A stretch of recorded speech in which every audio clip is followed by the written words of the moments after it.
Hello everybody, this is Niclas Huschenbeth and this is another game analysis from my tournament in Charlotte. I played a Grandmaster tournament there over the last few days, and today I would like to analyze my game against FIDE Master Michael Brown from the last round.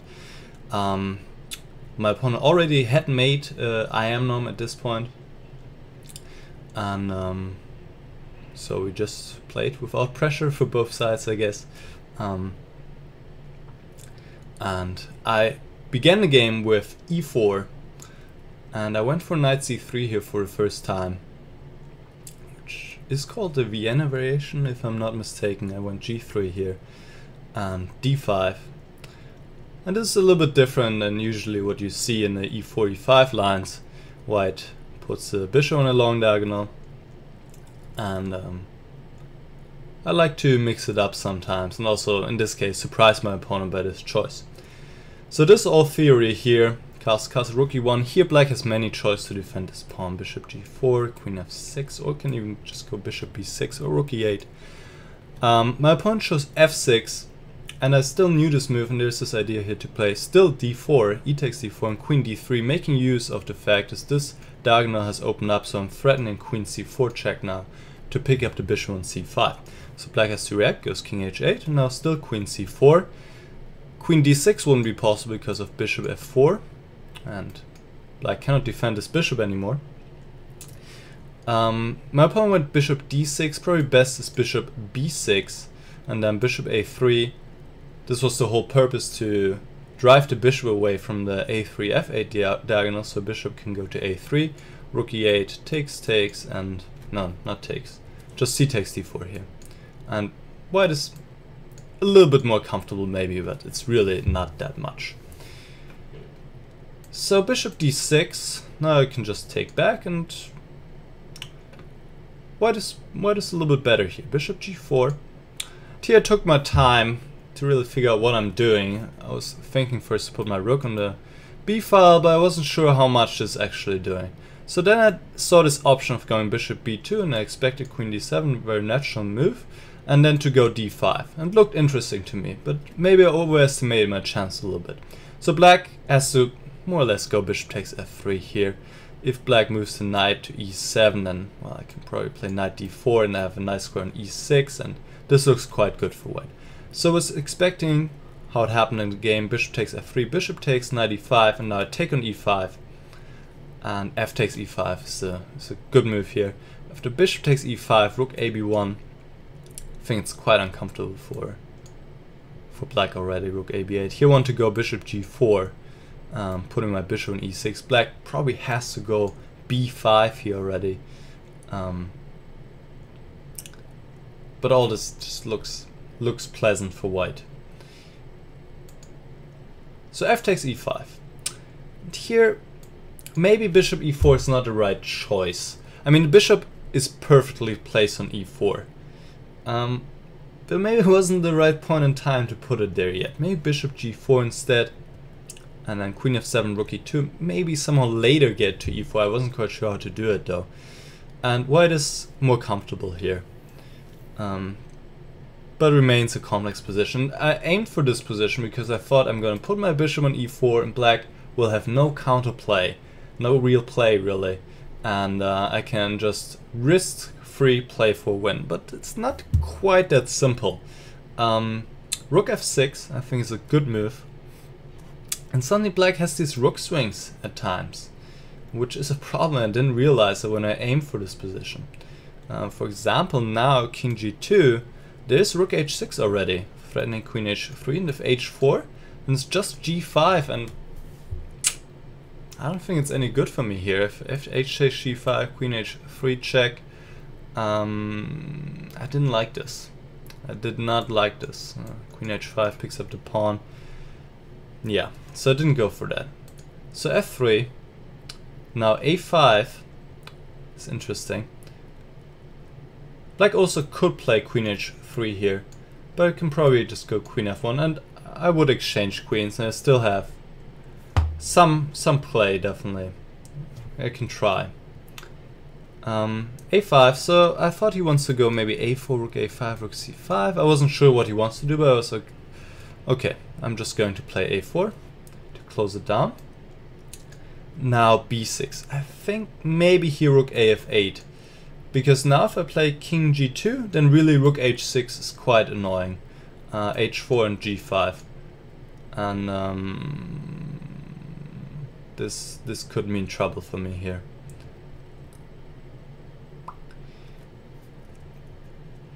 So maybe instead I have to do something like king h1, but I think this is equal, and I can't really do as much here.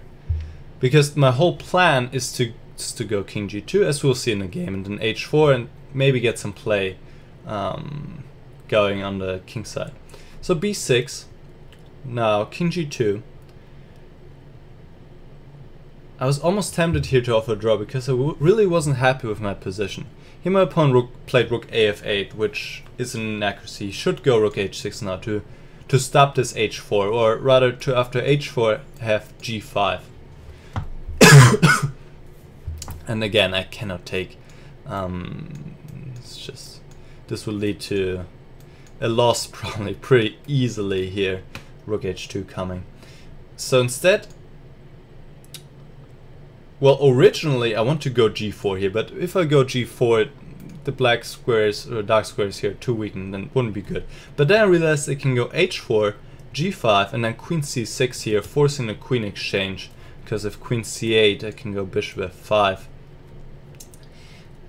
So queen takes, d takes c6, but it seems that here black is also having no problems and might be even better. Rook h1, rook g8, g4, and just king g7, bring the king to f6. And I'm not winning back this pawn, and black is doing pretty well, I think. So instead, best would be to go h5 here instead.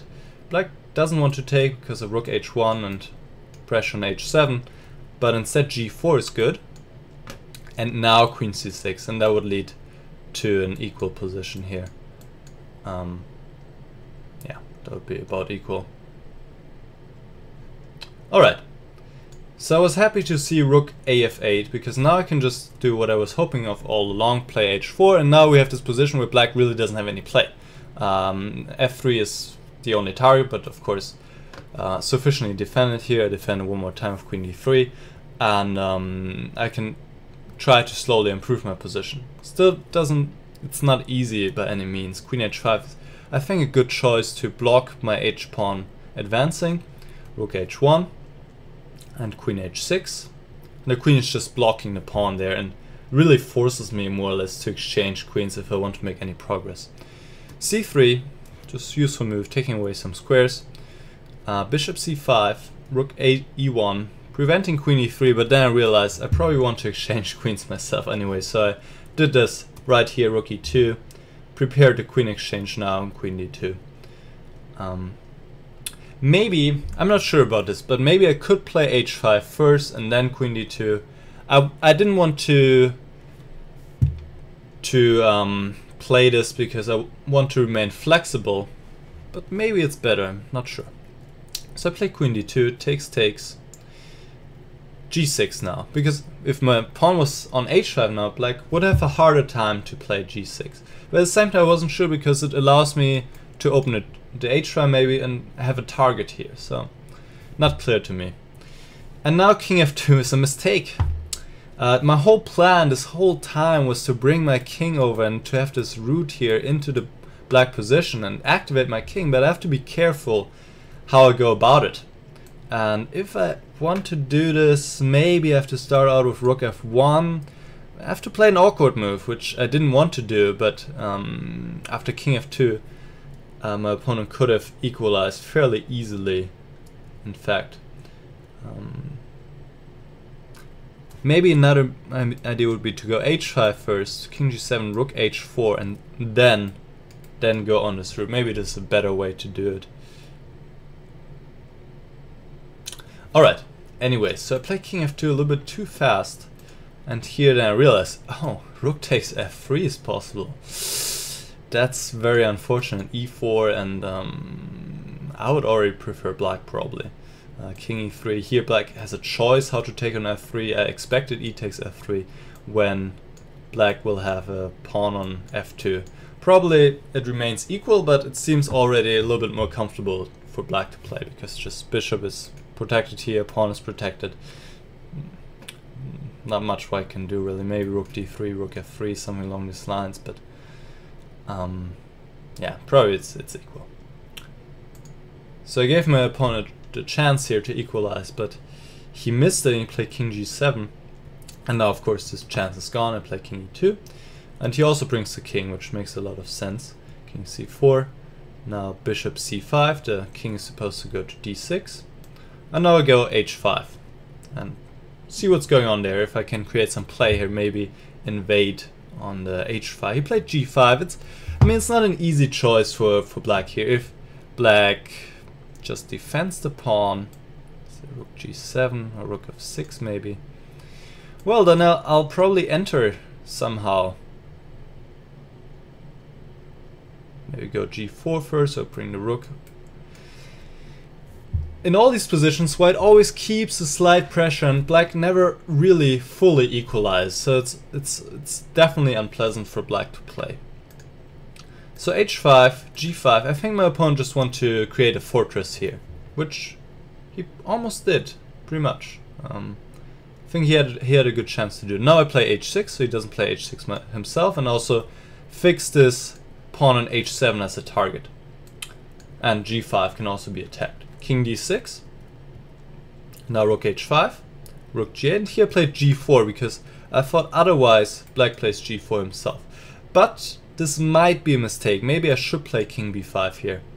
The point is that if now g4, then takes, and rook f5 is possible. Rook takes f5, bishop takes f5, rook takes g3, and now rook h2. If bishop takes h7 is rook h3 picking up the h6 pawn. So rook h2, and then can take there the next move and have a strong passed pawn. So black would probably have to go rook g8 here, rook h2, bishop e3, so I cannot take on h7. But here I might have some chance. Probably it's still a draw, but I could try. So I went g4, and here bishop e3, rook e2, and I think here my opponent made a critical mistake.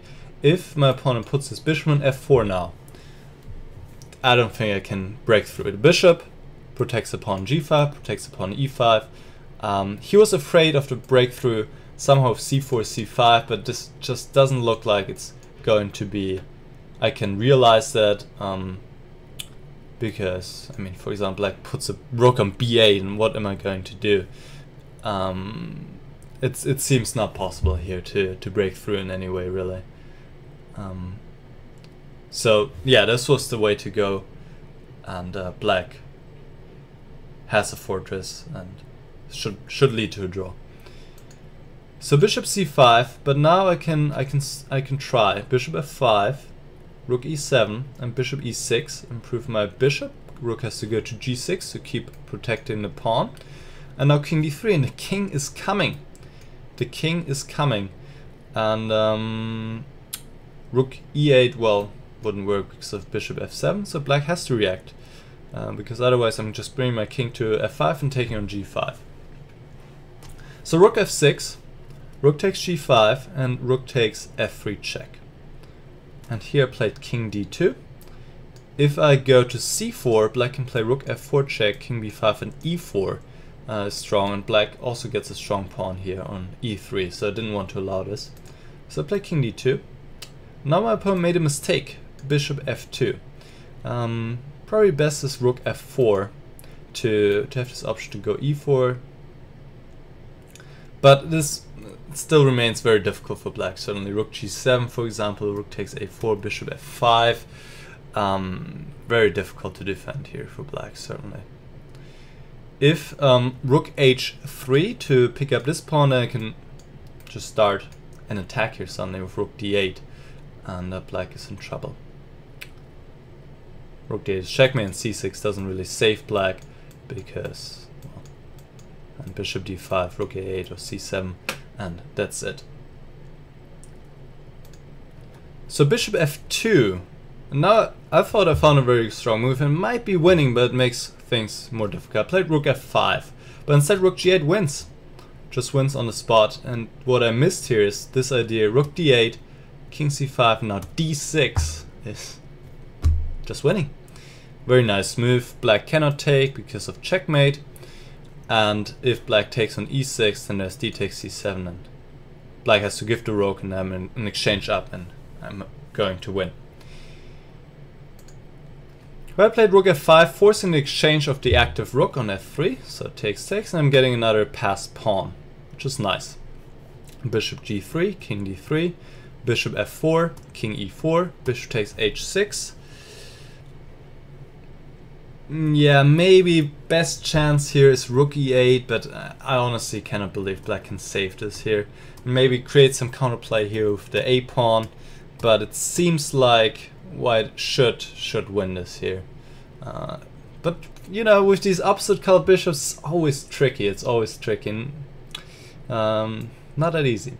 But after bishop takes h6, it's, I think, pretty straightforward. Play f6. And here, the last critical moment, maybe I was thinking the best chance for black is to go for the exchange sacrifice, but I looked at this and this is also winning. Rook h2, bishop f8, rook takes h7. Black has to keep the pawn c7, bishop d6, but now f7, and this should win for white, because white is always able. Okay, let's just go through the variation here. White is always able to threaten to go into a pawn endgame here, for example, and then it's winning. And if black moves the bishop out of the way, then there's always c4, c5 coming. Maybe the pawn on a5 will be picked up, and white still has to play a little bit precise, but in the end it's winning for white. So my opponent played rook e8, but now rook h2, bishop g5, and now rook takes h7. And as it turns out, I'm going to win the pawn on c7 with check, and win the pawn on b6, but I'm taking it not yet. I play bishop f5 first. It's all about control here and threatening d6 now, and really forcing black to remain passive, and that's the main problem. Black cannot activate himself. Played rook d8, if rook b8, and just d6 check, king f8 and d7, and rook c8 is coming. Or bishop d8, well, bishop d8, rook c8, yeah, it's just all over here. So rook d8 immediately, but now I just pick up the pawn and I'm ready to advance. Black cannot really do anything. Bishop h4, c4, bishop f2, stopping that, but now I play rook e6 check. He went to d7. Well, if king f7, I can take on e5 or play d6. White has many ways to win here, really. That's not that hard anymore. So play king d7 here, c5. Would have been a little bit easier, but I just took on e5. If now king c7, I still have c5. And, well, I'm just pushing my pawns. So he tried rook e8, but which I had actually missed for a moment. I mean, I realized after my move, which shouldn't happen. You should always check for these possibilities to go into an opposite colored bishop endgame. But here, it's also winning, and might be even winning without the pawns. But with the pawns, it's definitely winning, because I'm just advancing my pawns. And that's it. King d5, c6, c7 coming, and my opponent resigned. So that was quite an interesting game with the opposite colored bishops. I really like this kind of constellation, and here worked out pretty well, even though my opponent did have a chance to draw, to get into a fortress. But like I said, white always keeps a slight pressure, and for black it's not easy to really escape it, and in many cases then it's easy to step wrong somewhere, and this would happen here. So I hope you enjoyed this video, and I'll see you again pretty soon. Goodbye.